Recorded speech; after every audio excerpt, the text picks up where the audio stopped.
आप अभी NEET preparation के एक ऐसे फेज में हो जहां पे आपके माइंड में पैरेलली दो थॉट्स चल रहे हैं, दो इमोशंस आपके माइंड में एक साथ चल रहे हैं। पहला कि जल्दी जल्दी से रफ्तार में सिलेबस अपना नीट का खत्म कर लूं, और दूसरी तरफ ए इमोशन भी चल रहा है कि जो मैंने पीछे किया है यार वो मैं भूलता भी जा रहा हूं, इस बात का डर भी है। तो एक तरफ लालच का इमोशन कि सिलेबस जल्दी जल्दी से कंप्लीट कर लूं, एक तरफ डर का इमोशन कि यार जो पीछे किया है वो भूल भी रहा हूं। ये लालच और डर का इमोशन एक साथ मिक्स मैच होके आपके पास फीडबैक में आ रहा है आपके दिमाग में, जिस करके जो आपका अभी करंट में चल रहा है ना उसमें उतना अच्छे से माइंड कॉन्फिडेंस रिलीज करके दे रहा है, और ना ही जो आपका पीछे जो आपने किया हुआ है जिसके बेस पे टेस्ट हो रहे हैं ना आपके टेस्ट में नंबर आ रहे हैं। तो आज यार इस वीडियो के अंदर मैं आपको ऐसी बैलेंस्ड रिवीजन स्ट्रेटजी बताने वाला हूं जिसने 1000 से ज्यादा एवरेज नीट एस्पिरेंट को जीएमसी और एम्स तक का रास्ता दिखाया था पिछले 5 साल में। तो आज मैं आपको एक ऐसी रिवीजन स्ट्रेटजी बताने वाला हूं। देखो, रिवीजन स्ट्रेटजी की सबसे बड़ी दिक्कत बताऊं क्या है कि जब कोई आपको रिवीजन स्ट्रेटजी बताने आता है तो इतनी हैवी रिवीजन स्ट्रेटजी आपको बता देते हैं ना कि जैसे आपके पास 24 के 24 घंटे रिवीजन करने को ही है, और ये भूल जाते हैं आपको बताते वक्त कि आपके सिर पे सिलेबस कंप्लीट करने का भी भार है, साथ साथ में क्वेश्चन प्रैक्टिस करने का भी भार है, साथ साथ में टेस्ट के लिए भी थोड़ा बहुत टाइम देने का भी भार है, और ये सब भूल जाते हैं और ये मान बैठते हैं कि आपके पास 24 के 24 घंटे रिवीजन के लिए ही है, तो इस अकॉर्डिंग आपको रिवीजन स्ट्रेटजी बोल देते हैं। आज मैं आपको एक बैलेंस, एक प्रॉपर रिवीजन स्ट्रेटजी बताने वाला हूं जिसके थ्रू आप एक तरफ अपना जो इमोशन है ग्रीडनेस वाला, लालच वाला, इसको भी अच्छे से बरकरार रख पाओगे कि सिलेबस भी अपनी रफ्तार से आप कर पाओगे, अच्छे से टाइम पे कंप्लीट कर पाओगे, और साथ साथ में जो आपने पीछे किया हुआ है उसको भी प्रॉपर अच्छे से याद भी कर पाओगे। राइट, कि उसमें ये आपका डर का इमोशन भी खत्म हो जाएगा और आपके लालच का इमोशन भी सेटिस्फाइड होगा। इस वीडियो के बाद एक ऐसी बैलेंस रिवीजन स्ट्रेटजी होगी। इस रिवीजन स्ट्रेटजी में यार महीने में 30 दिन अगर मैं मान के चलूं कि 30 दिन होते हैं तो उसमें 2 दिन ऐसे होंगे जो कि आपके पूरे के पूरे रिवीजन में जाएंगे। बाकी 28 दिन में से 3 दिन ऐसे होंगे जिसमें से 4-5 घंटे मैक्स आपको रिवीजन को देने होंगे। तो 2 दिन आपके पूरे रिवीजन में जाएंगे हर महीने। 2 दिन तो यार हर कोई दे सकता है, एक महीने में 2 दिन दे ही सकते हो, और बाकी 3 दिन ऐसे होंगे जिसमें आपको 4-5 घंटे रिवीजन को देने होंगे। तो दैट मीन्स कि बाकी 28 के 28 दिन आपके पास पूरे अच्छे तरीके से सिलेबस कंप्लीट करने के लिए बचेंगे, और आपको उस तरीके से आप सिलेबस भी अच्छे से टाइम पे कंप्लीट कर पाओगे, और साथ साथ में आपको अच्छे से चीजें रिवाइज भी होती रहेगी कि आपके टेस्ट में भी नंबर अच्छे आने लग जाएंगे इस स्ट्रेटजी के बाद। ठीक है, बस फॉलो जितना कर पाओगे, जितना एफिशिएंटली फॉलो कर पाओगे। आधे से ज्यादा लोग तो सुनेंगे, परसों जाके भूल जाएंगे कि कुछ बताया भी था मैंने। तो काम करना है, कॉपी पेन लेके बैठ जाओ, इसको लिख लेना जो भी मैं अभी आपको बताने जा रहा हूं। लास्ट में मैं एक बार फोटो भी चिपका दूंगा उन आलसी लोगों के लिए जो एक कलम भी नहीं चलाना जानते हैं, है ना, मेरी तरह है। मैं भी पेन नहीं चलाता हूं तो मैं भी आलसी हूं, आप में से कुछ लोग आलसी होंगे, तो उनको मैं लास्ट में एक स्नैप भी दे दूंगा, स्क्रीनशॉट ले लेना। लेकिन इस चीज को अपने दीवार के सामने लगा दो सो दैट आपको हमेशा याद रहे कि रिवीजन भी मुझे करनी है भाई। अदरवाइज रिवीजन स्किप कर देते हो ना, सिर्फ अपने लालच वाले इमोशन को ही अगर आगे रख लोगे हमेशा कि बस सिलेबस करते जाता हूं, सिलेबस करते जाता हूं, तो भाई डुबा दोगे। सिलेबस रिवीजन दोनों को एक बैलेंस वे में लेके चलना पड़ेगा, तभी नीट आपका क्रैक होगा। तो ये बैलेंस वे ही बताऊंगा जिससे सिलेबस में भी कोई दिक्कत नहीं आएगी और आपके रिवीजन में भी कोई दिक्कत नहीं आएगी। देखो, इस रिवीजन स्ट्रेटजी को मैं 5 लेयर रिवीजन स्ट्रेटजी बोलता हूं। 5 लेयर्स हैं सर इस रिवीजन स्ट्रेटजी में। पहली लेयर और दूसरी लेयर बहुत सिंपल है। देखो, पहली लेयर क्या है? Revision after completion of A chapter. जैसे देखो, पहली लेयर का मतलब यह है कि जिस दिन आपका कोई चैप्टर कंप्लीट हुआ, लेट्स से आज आपका मोल कंसेप्ट कंप्लीट हुआ, तो जिस दिन आपका आज अगर मोल कंसेप्ट आपका कंप्लीट हुआ तो आपकी सबसे बड़ी गलती ये होती है कि कल आप एटॉमिक स्ट्रक्चर पे कूद जाते हो। कूदना भी है, नो डाउट, एटॉमिक स्ट्रक्चर कल कूदना भी है, क्योंकि शुरुआत भी तो करनी है, सिलेबस भी तो करना है। लेकिन साथ साथ में अगले दिन आपको मोल कंसेप्ट के नोट्स एक बार अच्छे से रिवाइज कर लेने हैं। भैया इससे क्या फायदा होगा? इससे ये फायदा होगा कि आपकी जो मेहनत आपने की थी मोल कंसेप्ट में वो जिंदा रहेगी। क्यों? क्योंकि आपने अभी एक दिन पहले ही मोल कंसेप्ट खत्म किया है, तो अगले दिन उसको रिवाइज करने में इतना टाइम नहीं लगेगा, बहुत आराम से, बहुत जल्दी जल्दी सब कुछ रिवाइज हो जाएगा। लेकिन अगर आपने गलती से अगले दिन रिवीजन नहीं की, सिर्फ एटॉमिक स्ट्रक्चर ही देखने लग गए, तो वापस जिस दिन मोल कंसेप्ट वापस उठाओगे ना, तो ऐसा लगेगा कि यार सारा कुछ नवा ही लग रहा है।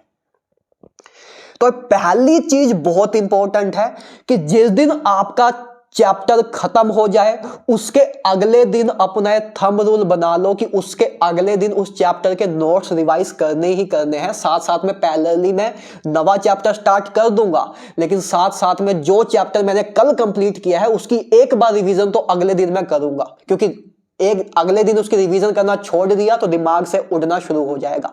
अगले दिन उसको पकड़ के वापस जिंदा कर दिया तो काफी टाइम तक दिमाग में रहेगा, भूलेगा नहीं। तो पहली लेयर आपकी यही है कि जिस दिन चैप्टर खत्म हुआ उसके अगले दिन रिवीजन कर डाली उसकी, क्योंकि वो जल्दी भी होगी, एफिशिएंट भी होगी और आपके दिमाग में कंसेप्ट को जिंदा भी रखेगी, काफी टाइम तक रिटेंशन भी रखेगी वो। ठीक है, अच्छा दूसरी लेयर पे आते हैं। दूसरी लेयर है 7th डे पे, 7वें दिन अपनी रिवीजन करो। 7वें दिन यानी कि संडे को। संडे को आपके पास दो ही काम होने चाहिए, एक टेस्ट देना। टेस्ट से डर लगता है आपको, मुझे पता है, नंबर नहीं आते तो डर लगता है, लेकिन आदत डालो, टेस्ट देना शुरू करो। खुद से डर लग रहा है, खुद से नहीं समझ आ रहा कि कैसे प्रॉपर प्लानिंग करूं, नंबर नहीं आ रहे हैं, तो मेंटरशिप प्रोग्राम ज्वाइन कर लो।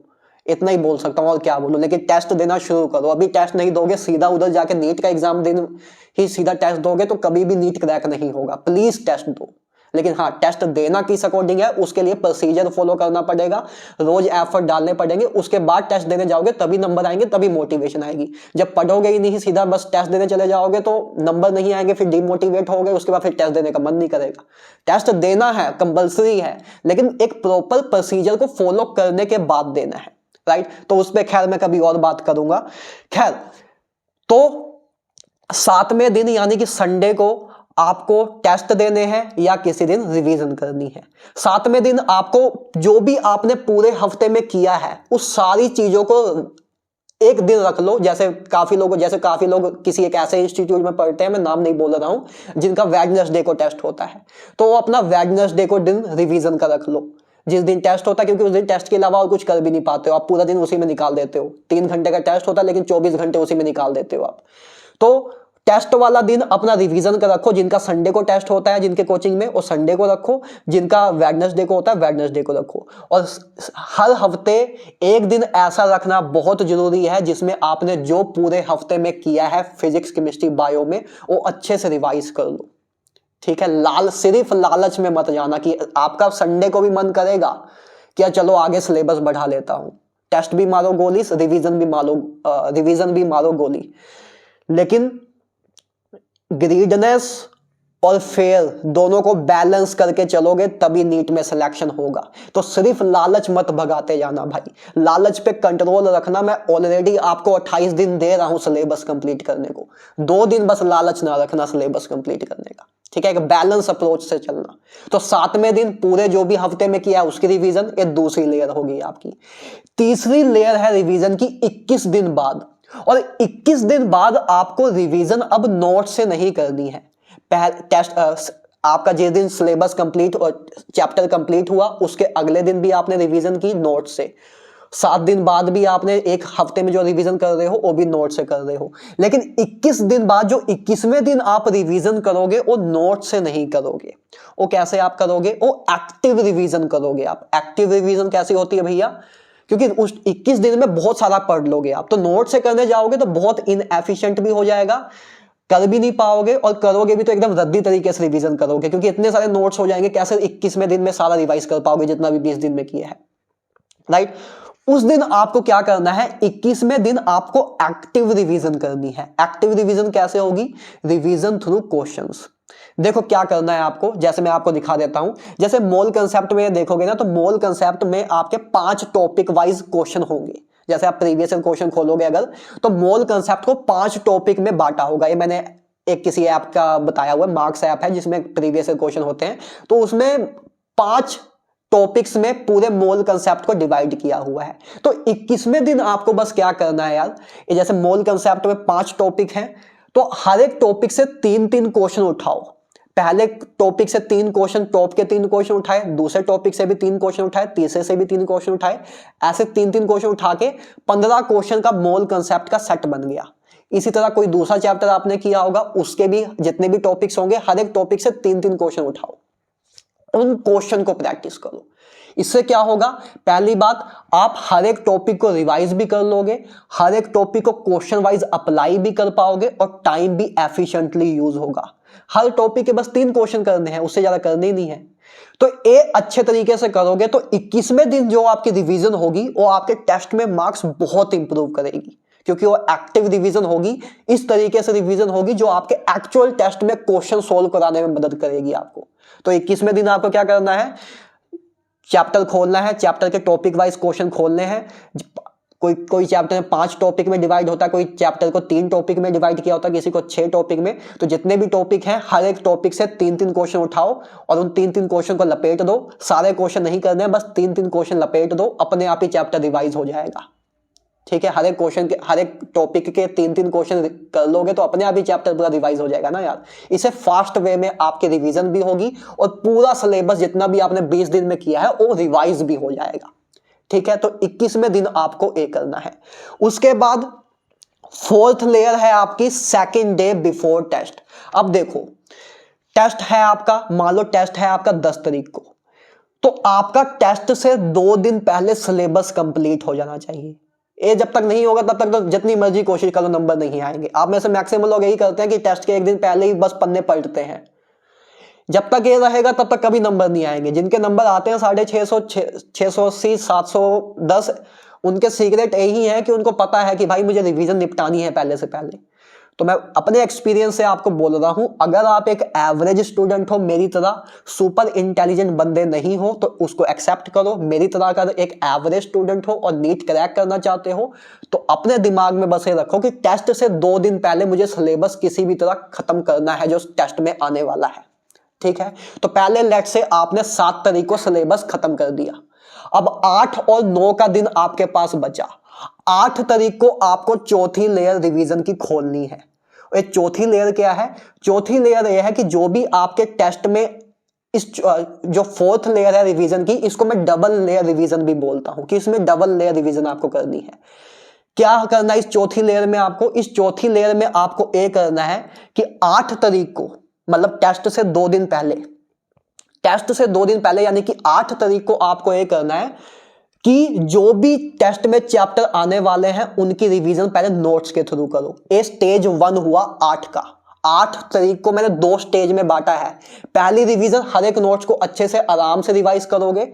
उसके बाद लेट से ये सारी रिवीजन आपने 10 बजे रात तक कंप्लीट कर ली, तो 10 बजे रात तक कंप्लीट कर ली। उसके बाद एक फास्ट पेस रिवीजन भी करनी है 8 से 12 या 8 से 1 बजे तक।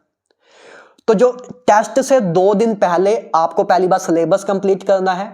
उसके बाद आपको क्या करना है? उसके बाद 8, जैसे 10 तारीख को आपका टेस्ट है, तो 8 तारीख को आपको सबसे पहले पहली रिवीजन जो भी सिलेबस में टेस्ट में आ रहा है उसकी धीरे धीरे करनी है, आराम से। इस तरीके से करनी है कि आखिरी में दिन में हमारे पास 2 से 3 घंटे बचे।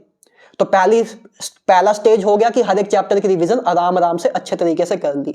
उसके बाद जो 8 तारीख को आखिरी 2-3 घंटे बचेंगे उसमें तेजी से उसके बाद पन्ने पलटने हैं। तो एक डबल लेयर रिवीजन होगी टेस्ट से 2 दिन पहले आपकी। ये हो गया, 8 का दिन खत्म हो गया। ठीक है, कि सुबह पहले एक बार आपने धीरे धीरे रिवीजन की, एक बार फिर रात को जो आखिरी 3 घंटे बचे थे उसमें हर एक चैप्टर को वापस फिर से दूसरी लेयर में रिवाइज किया। एक दूसरी स्टेज हो गई उसकी। 8 का दिन खत्म हो गया। फिर 9 तारीख को आपको वापस करनी है एक्टिव रिवीजन। एक्टिव रिवीजन फिर कैसे? वही काम, मोल कंसेप्ट में 5 टॉपिक हैं, हर एक टॉपिक से 2-2 क्वेश्चन उठाओ, हर एक टॉपिक के 2-2 क्वेश्चन पिक करो। 3-3 तो आप पहले कर चुके थे, पहले टॉप 3 क्वेश्चन आप कर ही चुके हो। अगले चौथा क्वेश्चन और 5वां क्वेश्चन उठाओ इस बार। तो चौथा क्वेश्चन 5वां क्वेश्चन पहले टॉपिक का, इसी तरह चौथा क्वेश्चन 5वां क्वेश्चन दूसरे टॉपिक का, ऐसे 2-2 क्वेश्चन हर एक टॉपिक से उठाओ। मोल कंसेप्ट के 10 क्वेश्चन तैयार हैं आपके पास। इन 10 क्वेश्चन में आपके 5 के 5 टॉपिक कवर हो रहे हैं। इसी तरह दूसरा एटॉमिक स्ट्रक्चर आ रहा है, तो एटॉमिक स्ट्रक्चर में लेट से 4 टॉपिक हैं, तो 2 क्वेश्चन पहले टॉपिक से, 2 क्वेश्चन दूसरे टॉपिक से, 2 क्वेश्चन तीसरे टॉपिक से, 2 क्वेश्चन चौथे टॉपिक से। 8 क्वेश्चन कर लोगे, एटॉमिक स्ट्रक्चर के सारे आपके टॉपिक रिवाइज हो जाएंगे। तो ऐसे टॉपिक वाइज 2-2 क्वेश्चन उठा के आपको टेस्ट से एक दिन पहले जितने भी चैप्टर्स आ रहे हैं उसकी रिवीजन करनी है। तो A5 लेयर आपको फॉलो करनी है। A5 लेयर कर ली तो आपके टेस्ट में मार्क्स अपने आप ही आएंगे। जिस दिन चैप्टर खत्म हुआ उसके अगले दिन रिवीजन कर ली, हर वीकली रिवीजन कर ही रहे हो। 21वें दिन एक्टिव रिवीजन कर ली कि जितने भी आपने 20 दिन में चैप्टर किए उस हर एक चैप्टर के 3-3 क्वेश्चन आपने टॉपिक वाइज उठाए, उन सब हर एक टॉपिक की रिवीजन हो गई आपकी। उसके बाद टेस्ट से 2 दिन पहले आपने पहले धीरे रिवीजन की पहले स्टेज में, फिर आपने फास्ट रिवीजन की आखिरी 3 घंटे में। उसके बाद टेस्ट का एक दिन पहले आप क्या करोगे, एक्टिव रिवीजन। हर एक चैप्टर जितने भी, अगर 10 चैप्टर आपके टेस्ट में आ रहे हैं तो 10 चैप्टर के हर एक टॉपिक वाइज जितने भी, उस हर एक चैप्टर को जितने भी टॉपिक में डिवाइड किया हुआ है आपके क्वेश्चन बुक में, उसको हर एक टॉपिक से 2-2 क्वेश्चन उठाओ। उससे एक आपके पास क्वेश्चन सेट बन के निकल के आ जाएगा 80-90 क्वेश्चन का मैक्स। और वो 80-90 क्वेश्चन कर लोगे तो आपका पूरे टेस्ट का सिलेबस हर एक टॉपिक वाइज, हर एक टॉपिक अच्छे से रिवाइज हो जाएगा। उसके बाद अगर आप 10 को टेस्ट देने जाओगे तो नंबर औकात से ज्यादा आएंगे। करके देखना। डिसिप्लिन चाहिए इस चीज में, मुश्किल नहीं है ये चीज, डिसिप्लिन चाहिए बस। तो इस चीज को एक बार करके देखना, आपको पता लग जाएगा कि आप में कोई कमी नहीं है, बस एक प्रॉपर प्लानिंग की जरूरत है। एक प्रॉपर डिसिप्लिन और सिस्टमैटिक तरीके से एक सही डायरेक्शन में जिस दिन आप एफर्ट्स लगाना सीख जाओगे उस दिन नीट आपका क्रैक हो जाएगा। और कोई कमी नहीं है आप में।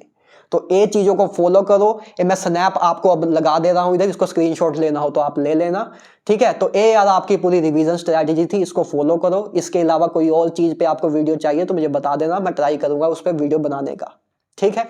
आज के लिए इतना ही।